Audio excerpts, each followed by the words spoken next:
Not always, not inevitably, and every substitute for religion leads to war. So the cause of war is not religion, it's us. It's human beings. It's that nasty little thing called human impulse and anger.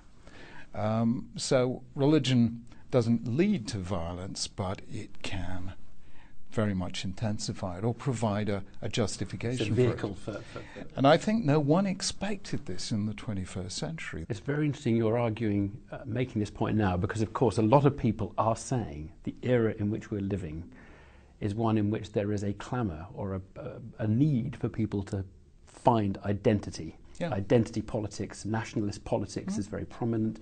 People feeling like their voice needs to be heard, they need to shout more loudly because their tribe is not getting the recognition it needs. I wonder whether you think that is a problem. I think it is. You know, we've lost our national identity. Do you think so? I think we really, really have, yes. And we kind of lost that in that welter of multiculturalism, and we said, you know, actually it's very impolite to have a national identity. But this gets to the heart of a very awkward dilemma, doesn't it, about whether we all should have a shared identity or whether we should encourage people to have their own identity in a multicultural England or a multicultural Britain. The real difference is this: if there's a collective identity, society is a home. If you have multiculturalism, society is a hotel.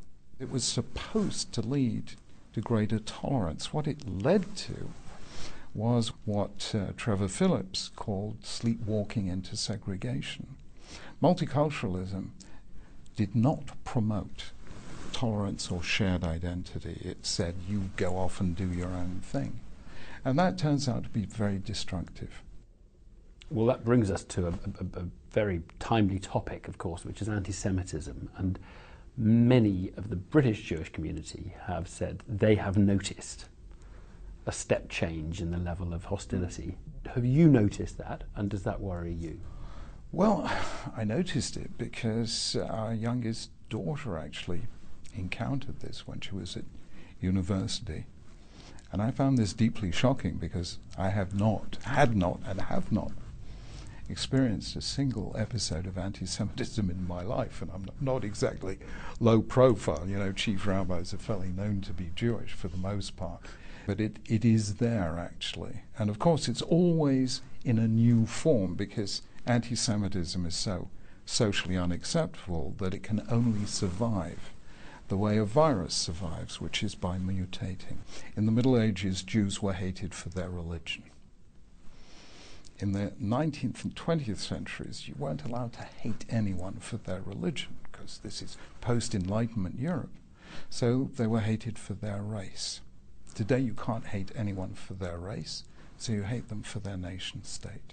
And that is why anti-Zionism is the new anti-Semitism. But this gets to the heart of a difficulty that some people are feeling about this whole chat about anti-Semitism, because there are some people who feel incredibly strongly about the state of Israel and things they don't like about it, particularly settlements and things. And they feel that the charge of anti-Semitism is effectively being used to kind of put a sort of moral question over their hostility to Israel. A group of school kids asked me just that question a week ago. And I said, tell me, hands up, which of you believes it's legitimate to criticize the British government? They all put their hands up. I said, which of you believes that Britain has no right to exist? Nobody put their hands up. I said, now you know the difference between criticism of the state of Israel and anti-Semitism.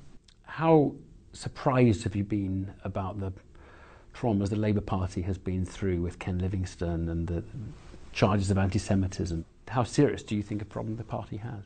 I think the problem is so simple. Just practice zero tolerance the way you would to any other kind of unacceptable prejudice. So just do it and the problem is solved. Lord Sachs, Jonathan Sachs, thank you very much. Thank you.